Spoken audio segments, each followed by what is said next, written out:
Saya sebagai wakil rakyat di sini menolak hutan bambu dirubah menjadi kebun pisang. Kunaon Gusti Allah nyiptakeun awi di dieu supaya teu longsor. Ningali teu jalan di haleup longsor. Akibat kebun awina dibabat. Kebun awina dibabat, jalan longsor. Saha nu ngabangun jalan? Dedi Mulyadi. Fungsi awi naon? Fungsi bambu itu apa dari sisi ekologi? Itu ada angin kencang, itu dipecah oleh bambu. Sehingga anginnya tidak menjadi angin yang berbahaya bagi warga. Kalau bambu di sini hilang, maka angin akan menyerbu Babakan Cikau, akan menyerbu Karawang. Bapak judulnya Bambu Jaya atau LM dahana Bambu Jaya nu kudu dilakukan ngarobah tradisi masyarakat tinu ngajual awi gelondongan di jen kerajinan. Jen imah eta ngaranna Bambu Jaya, ari imah lain Bambu Jaya atau LM jadi LM dahana imah ngalungitkeun awi.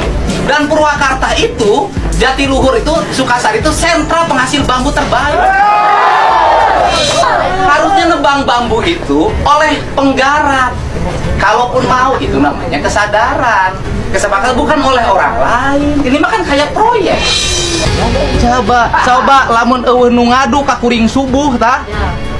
Eueuh nu leweh nelpon Dedi Mulyadi beak tah leuweung di dia. Saya ngomong sebarang kali Siliwangi. Ai Siliwangi tengah jaga lawang.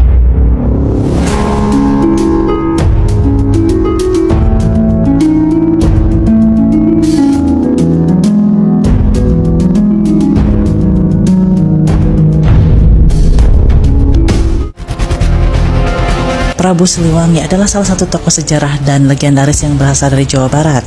Ia dikenal sebagai Raja Kerajaan Pajajaran yang berkuasa antara tahun 1482 sampai 1521 Masehi. Ia juga berhasil membawa kerajaan ke puncak kejayaan dan kemakmuran dengan kebijakan-kebijakan yang bijaksana dan adil.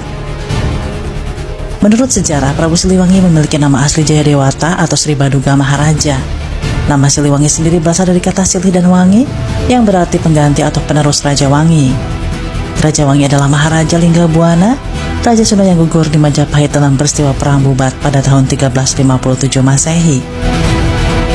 Prabu Siliwangi memiliki banyak prestasi dalam bidang politik, ekonomi, sosial, budaya, dan militer.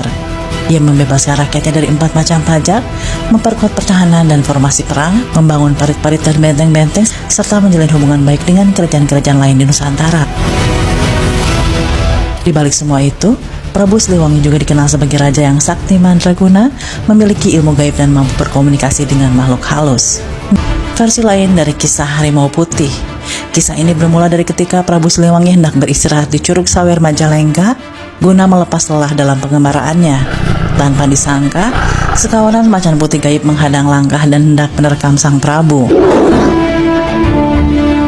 Namun karena memang Prabu Siliwangi dikenal sangat sakti mandraguna, tidak ada satupun sekawanan harimau yang dapat melukainya. Akan tetapi sebaliknya, banyak dari kawanan harimau gaib itu yang tersungkur dan terluka. Hingga selanjutnya, raja dari kawanan macan putih tersebut maju dan terjadilah pertempuran sengit di antara keduanya. Dengan kesaktiannya, Prabu Siliwangi berhasil mengalahkan sang raja gaib Harimau Putih. Sejak saat itulah, Raja Harimau Putih dan seluruh pasukannya mengabdikan diri dan bersedia membantu Prabu Siliwangi sang penguasa tanah Pasundan dengan taruhan nyawanya. Dari kesaktian Prabu Siliwangi yang tanpa tanding, ditambah dengan adanya bantuan dari Harimau Putih, sang Prabu Siliwangi dapat menjadi raja tersohor di persada tanah Pasundan. Leluhur kita lebih dekat dengan Yang Tunggal, dengan Allah Subhanahu wa Ta'ala dibanding leluhur mereka. Ada yang hilang dari pikiran dan rasa orang Sunda. Yang hilang adalah pertama keterikatan dirinya dengan leluhurnya. Dia hilang keterikatan dengan ibu dan bapaknya. Dia hilang keterikatan dengan kakek dan neneknya. Dia hilang keterikatan dengan buyutnya, dengan baunya, dengan jangawarengnya, dengan udeg-udegnya, dengan aisiurnya terlalu jauh. Anak-anak kita hari ini tidak tahu siapa nama buyutnya. Anak-anak kita hari ini tidak tahu dia leluhurnya siapa, berasal dari mana, DNA-nya dari mana, genetikanya dari mana. Ini adalah sebuah upaya sistematis untuk apa? untuk menghilangkan ikatan emosional, terutama orang Sunda dengan leluhurnya. Kemudian orang lain datang dari negara lain ke sini, tiap hari membanggakan leluhurnya, tiap hari bercerita keunggulan leluhurnya, tiap hari kita harus mendengarkan riwayat-riwayat leluhurnya. Setelah itu kita bermahabbah pada mereka, menghormati mereka, mendewa-dewakan mereka, dan kita menganggap diri kita lebih rendah dari mereka. Dan tak terasa domba kita kirim, uang kita kirim untuk mendapatkan air putih agar kita usahanya lancar. Kita keluarkan uang demi mereka, dan kita semakin direndahkan martabatnya sebagai suku dan sebagai bangsa, padahal mereka makan setiap hari dari kita. Cerita-cerita dalam setiap hari yang kita dengarkan adalah cerita hebatnya leluhurnya orang lain, solehnya leluhurnya orang lain. Dan saya katakan, leluhur kita lebih soleh dibanding leluhur mereka, leluhur kita lebih baik dibanding leluhur mereka, leluhur kita lebih beradab dibanding leluhur mereka, leluhur kita lebih dekat dengan Hyang Tunggal, dengan Allah Subhanahu wa Ta'ala dibanding leluhur mereka. Sifat yang rendah diri ini berdampak pada apa? Kehilangan identitas diri. Kehilangan identitas diri. Apa yang hilang? Hilangnya tradisi bahasa, ngomong Sunda ngestekahar. Hilangnya tradisi makanan, seolah-olah kalau makan pakai jari tangan tanpa pakai sendok itu tidak beradab. Saya katakan, makan yang paling beradab itu tanpa sendok. Makan yang paling beradab itu tanpa kursi. Makan yang paling beradab itu pakai daun, bukan pakai kertas nasi, bukan pakai kertas plastik. Karena daun bersumber dari tanah kita, dari kebun caur kita, dimakan oleh kita akan kembali ke tanah. Kertas nasi, kertas plastik yang kau makan berasal dari pabrik, ketika balik dia tidak balik, harus diangkut pakai truk sampah, dibawa ke TPA, menimbulkan polusi, biaya negara yang mahal. Kayaknya di media sosial soal Pak Deddy kalau misalnya jadi gubernur bakal ada banyak patung, tanggapannya gimana Pak? Enggak rame, itu mah yang sirik aja. Ya gitu kan, hanya beberapa orang, dan itu pun pakai buzzer sama robot. Emang saya nggak tahu gitu kan. Saya juga tahu yang gerakinnya siapa gitu loh. Nah cuman ya malulah berpolitik. Masa saya jadi bupati dulu isunya patung, sekarang 5 tahun sekarang isunya patung. Yang jelas saya akan memberantas patung di Jawa Barat. Ya, yaitu ada sampah numpuk dibiarkan oleh pemerintahnya, itu namanya matung gitu loh. Ada orang miskin rumahnya roboh dibiarkan, ada orang sakit dibiarkan, ada anak-anak yatim yang tidak sekolah dibiarkan, ada jalan berlubang dibiarkan, ada lubang berjalan dibiarkan, kemudian ada anak-anak yang masuk SMA sudah masuk di kelasnya harus keluar lagi dibiarkan. Saya tidak akan membiarkan patung-patung berdiri di Jawa Barat. Patung itu berdiri di hati para pejabat, di hati orang-orang kaya, di hati anak-anak sekolah. Geng motor melanda di mana-mana dibiarkan. Itu namanya, itu patung, itu namanya patung. Itu harus diberantas. Tidak boleh ada di Jawa Barat patung yang ada dalam setiap pikiran orang yang hanya memikirkan dirinya sendiri. Bupati Deddy Mulyadi kafir, musyrik, murtad. Begitu ayeuna nama Allah. Ayeuna ya mana nanya ka warga kabeh. Ditinggalkeun Kang Deddy salilajeng ayeuna 6 tahun, Purwakarta pembangunanna leuwih alus apa leuwih goreng? Cicing deuh cicing. Sing jujur jawab, sing jujur.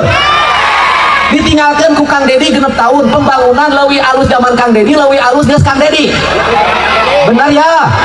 Jalan alus iraha, bangunan alus iraha, taman-taman alus iraha, kebersihan alus iraha, pamimpin deket jeung rakyatna alus iraha, muriling kalau lemur gempungan aya hiburan teu, sok aya nu menang rezeki teu, aya bagi sembako teu, aya nu disunatan teu, aya nu dicecep disunatan teu, aya nu kawin dikawinkeun teu. Benar ya teh?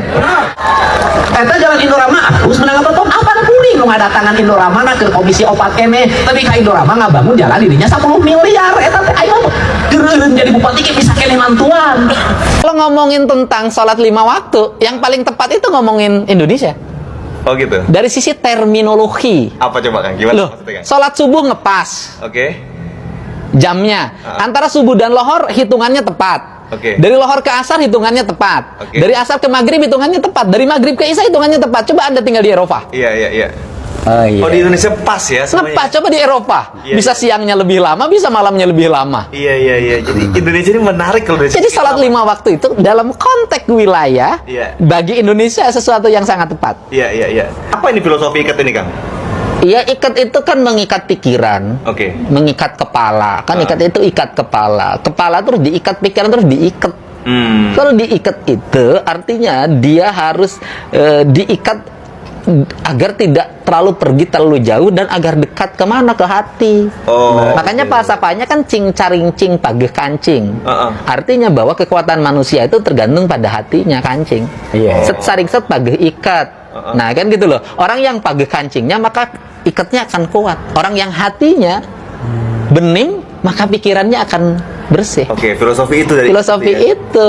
Iya, baru-baru ini juga banyak banget fenomena kayak Sunda Empire, Iya. Emperor itulah Sunda Empire, Amplifier, Selacau. Selacawu, terus macam-macam kerajaan-kerajaan lain yang muncul tuh kan.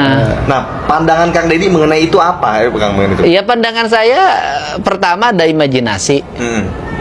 Orang ingin membangun kejayaan masa lalu dalam masa kini, dan itu sah setiap orang untuk berimajinasi. Oke. Bercerita tentang Sunda Empire misalnya dari sisi dia memahami Sunda sebagai nilai ajaran universal itu benar. Oke. Dia Sunda, cuman dia nerjemahin Sunda cuman matahari karena dia sun, ngambilnya sun aja, gitu loh. Dia sun aja ngambilnya. Tetapi di situ kan ada D, ada A. Saya menemukannya bukan matahari aja, matahari, ada gunung, ada laut. Gitu loh. Menerjemahkan itu sebagai nilai yang mengajarkan tentang universalitas hidup, bahwa hidup itu harus ada kesetaraan. Maka lahirnya Pajajaran. Bahwa hidup itu harus senantiasa merawat ekosistem, yaitu yang lahirlah ajaran Papat Kalima Pancer itu. Bahwa hidup itu harus bernegara, lahirlah lahirlah ajaran Tritangtu di Buana itu.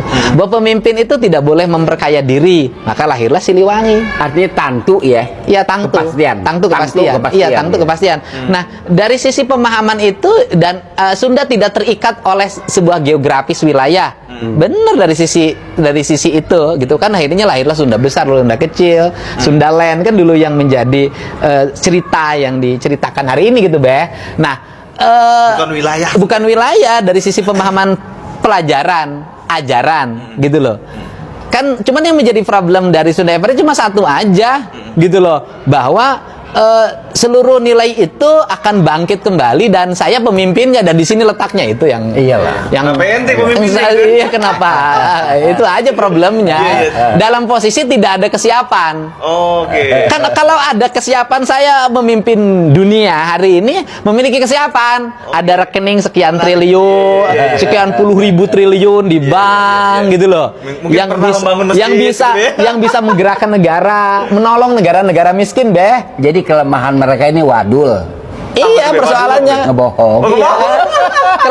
Ya klaim sebagai keturunan atau klaim sebagai pemimpin tanpa persyaratan. Kalau kata Babe kan persyaratan 3 hal. 1 punya duit, 2 punya wilayah, yang ketiga punya tentara ya, Be. Iya. Tapi tentaranya ada, Kang. Tentaranya Sedikit, Wilayah nggak ada. wilayah ada nggak panglimanya, Be. Ada panglimanya. Iya, tapi kan nggak punya alat perang. Susah. Jadi, tapi kalau dari filosofinya itu benar itu, Kang. Dari sisi kerangka memahami ya, memahami Sunda sebagai nilai universal yang melintasi batas wilayah. Iya, siapa sih? Orang PBB juga mengakui kesetaraan manusia, kesejajaran negara. Iya. Kan mengakui dong kedudukan yang sama di mata hukum. Iya. Kan nggak ada problem. Sunda kan ngajarin itu. Iya. Nah, kalau Sunda itu sendiri, Kang, misalnya gini, Kang. Kan sebelumnya Ana sempat Cinta kasih ya. Cinta kasih. Ngajarin cinta kasih sebagai ajaran dunia. Kan sudah ngajarin. Siliwangi itu apa sih, ajaran cinta itu? Iya, ajaran cinta. Saling mengharumkan. Iya. Saling mengharumkan, Be. Siliwangi itu saling mengharumkan. Oh, ajaran Siliwangi. cinta. Jadi cocok dong, Be. Cinta. Saling mengharumkan. Iya. Bukan saling ngejelekin. Makanya kan dari sisi aspek peradaban itu kan mohon maaf ya, kesetaraannya Eropa. Iya. Iya kan? Romantis. Iya. Itu kan orang Sunda. Iya. Tadi ya Sunda Empire misalnya pada klaim-klaim yang tidak didasarkan pada data empiris, misalkan Pentagon di Bandung, PBB di Bandung. Yang saya kagum legenda Sunda itu Sangkuriang. Bagaimana tuh Pak? Nah, Sangkuriang. Iya, ya Sangkuriang kan cerita rakyat, cerita Betul, rakyat, ya yang itu menjadi mitologi, Yes. ya kan? Karena pengetahuan di kita dalam pengkajian kerangka memahami Gunung Merapi, Ini Tangkuban Perahu. iya belum sempurna ilmunya. Apa ilmu Gunung Merapi itu ilmu apa sih, Beh? Apa itu? Apa vulkanologi? Vulkanologinya belum berkembang sehingga memahami Tangkuban Perahu menjadi sebuah cerita legenda. Tetapi esensinya kan satu, dimanapun sama. Itu cerita itu kan versinya sama. Banyak lah di semua daerah punya versi, cuman dalam cerita yang berbeda. Ngawinin ibu tuh nggak boleh, intinya itulah. Iya, artinya begini Kang Deddy, titik ini ketemu ya saya Sang Kuriang, the religion, agama. Nah di sini tingginya sastra Sunda itu justru menjadi nama tokoh yang kontroversial, Sang Kuriang itu, ya kan? Padahal itu artinya the religion. Jadi ada tradisi pendatang dari Kaukasia, kawin sedara, ya kan? Lantas itu digambarkan pada seorang yang disebut Sang Kuriang, nama yang kontradiktif, sedangkan dia artinya religion. Nah, Dayang Sumbi, sang ibu menolak itu. Lalu dia suruhlah Sang Kuriang bikin perahu dan dia pergi. Sampai di situ ceritanya. Sebenarnya tambahan perahu ditendang jadi gunung itu tambahan aja. Iya, makanya. Sebab orang Betawi, Kang Deddy nggak yakin kalau gunung bukan perahu katanya, Pak, Iya, yang ditendang nasi batu. uduk. Kan nasi uduk kayak gunung. Nah, sehingga dari religion itu kita bisa memahami, Beh, bahwa nilai-nilai fundamental tentang penyerahan diri pada Hyang Tunggal, Gusti Allah Subhanahu wa Ta'ala, terus nilai-nilai sosial yang dibangun dengan silih asih, kemudian nilai-nilai itu sudah hidup dalam sebuah kebudayaan orang Sunda sejak lama. Itulah makanya saya terus terang, saya nggak tutup tedeng aling-aling.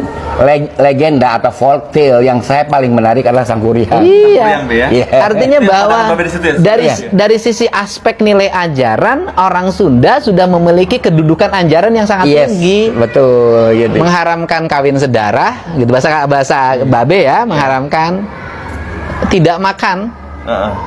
Iya. Makanan sesuatu yang kira-kira bertentangan dengan nilai kemanusiaan itu yang saya katakan. Sehingga orang Sunda misalnya malah banyak makan ayam. Iya. Hayam. Hayam pun kan orang Sunda itu secara umum dalam sisi ajaran kan dibikin bakakak. Iya. Bekakak. Bekakak ayam kayak yang. kepala. Nah, ini kan kayak bekakak. Bekakak itu bentuk penyerahan diri itu. Iya. Bekakak. Yang kemudian dibuat untuk sesajian. Iya, betul Pak. Nah, itu dari situ aja. Jadi orang Sunda itu kedudukan yang tertinggi, makan daging itu ya kaki dua. Ya, saya mau lanjut dikit dengan Sang Kuriang ya. Jadi nggak makan-makan lagi yang lain. Kawin sedara itu perlawanannya se-Indonesia. Perlawanan ya, Bi ya? Nah, misalnya suku terasing Lingon di Halmahera itu kawin sedara, itu diusir. Tapi yang saya kagum dengan Sunda ini, dia melawan itu dengan puisi, dengan folktale. Itu yang saya kagum. Di tempat lain digusur fisikal. Iya, karena orang Sunda itu kan halus, Beh. Gitu ya. Karena orang Sunda halus, maka dia menyampaikan sesuatu itu dengan silib, sindir, sindang, siloka, sasmita. Dia dengan silib, sindir, sindang, siloka, sasmita. Artinya apa? Bahwa menyampaikan sesuatu itu dengan simbol-simbol. Dan orang yang bisa membaca dengan fenomena simbol itu, dialah orang yang sasmita warusa durung winara. Dialah orang yang bisa memahami alam ini dengan baik, cukup dengan tanda-tanda. Tinggi kok. Jadi misalnya aja ya kan, saya mempelajari salamnya ya kan, Sampurasun itu kan. Sampur ada nama tempat di Cilincing, itu kan akses masuk dari laut. Jadi kalau kita mengucapkan Sampurasun mau datang, itu izinkanlah saya masuk. Iya, jelas masalah. Tinggi kan? Izin tinggi itu. Nah, sehingga dalam perspektif itu, karena dia tinggi, kan kenapa tinggi? Karena faktor makanan. Kan orang Sunda tidak makan sesuatu yang berat-berat. Daun-daunan, buah-buahan, bebetian, ikan, ya kan? Terus kemudian yang paling tinggi ayam. Iya, kaki dua. Oke, iya. Ya gimana dia tidak memiliki tingkat sensitivitas yang sangat tinggi? Cuman ada titik lemah di situ. Apa maksud titik lemahnya, Kang? Karena dia sensitif, pundungan. Oh, ngambekan. Ngambek arti pundung. Pundungan, nggak dablek. Jadi kalau dia tersinggung nggak mau bertengkar orang Sunda, pergi. Udah ngambek deh. Udah pergi dah, nggak mau ribut. Berdasarkan hasil survei yang dilakukan sejumlah lembaga, Deddy Mulyadi masih menempati posisi puncak. Ia yang berpasangan dengan Erwan Setiawan meninggalkan jauh para rival politiknya. Terbaru, LSI Denny JA merilis elektabilitas Deddy Erwan unggul dengan perolehan 74,6%. Lalu Ahmad Saiku Ilham Habibie 12%. Acep Adang Ruhyat Gitalis Dwi Natarina 6,5%. Dan Jeje Wiradinata Ronald Surapraja 5,3%. Sebelumnya, Indikator Politik Indonesia melaporkan angka survei yang dilakukan pada periode 3-12 Oktober 2024 dengan melibatkan 1.200 sampel. Hasilnya, Deddy Mulyadi Erwan Setiawan unggul dengan perolehan 75,7%. Ahmad Saiku Ilham Akbar Habibie 13,8%, Acep Adang Ruhyat Gitalis Dwi Natarina 4,2%, dan Jeje Wiradinata Ronald Surapraja 2,7%. Hasil itu tidak banyak berubah dibanding survei Indikator Politik Indonesia yang dilakukan pada 2-8 September 2024. Deddy Mulyadi Erwan Setiawan meraih angka dominan dengan perolehan 77,81%. Di urutan kedua ada Ahmad Saiku Ilham Habibie dengan raihan 10,98%. Lalu Acep Adang Gitalis Dwi Natarina 2,24% dan Jeje Wiradinata Ronald Surapraja pun 2,24%. Terima kasih buat teman-teman sudah nonton video ini dari awal sampai akhir, yang mana Deddy Mulyadi menjawab tentang tudingan masalah kemusyrikan di Purwakarta kemarin. Ya justru Kang Deddy Mulyadi apabila mendapatkan mandat dari rakyat jadi gubernur Jawa Barat akan memusnahkan patung-patung atau menghilangkan patung-patung ya. Dan Kang Deddy itu banyak dukungan dari para tokoh masyarakat ya teman-teman. Dan di sini Deddy Mulyadi diarah akan karena sudah dalam hitungan real count Deddy Mulyadi sebagai pemenang ya untuk sementara ya sudah 60 lebih suaranya ya yang diperoleh oleh Kang Deddy Mulyadi. Jadi Kang Deddy Mulyadi ini mengalahkan ketiga calonnya ya, yang mana tiga calon ini suaranya semuanya kecil, hanya Kang Deddy Mulyadi yang mendapatkan 60 lebih ya teman-teman. Jadi dipastikan Kang Deddy jadi gubernur. Dan Kang Deddy itu mengatakan bahwa orang-orang yang pembenci yang bilang kemusikan itu dikecam keras oleh Kang Deddy Mulyadi. Orang Pasundan ini jangan menghiraukan siapa dia, dari mana dia, DNA-nya aja nggak jelas, bilangnya seperti itu. Kayaknya ini menyindir-nyindir para klan-klan Ba'lawi yang lagi viral ini ya teman-teman. Oke, terima kasih buat semuanya, semoga video ini bermanfaat dan sampai jumpa di video selanjutnya.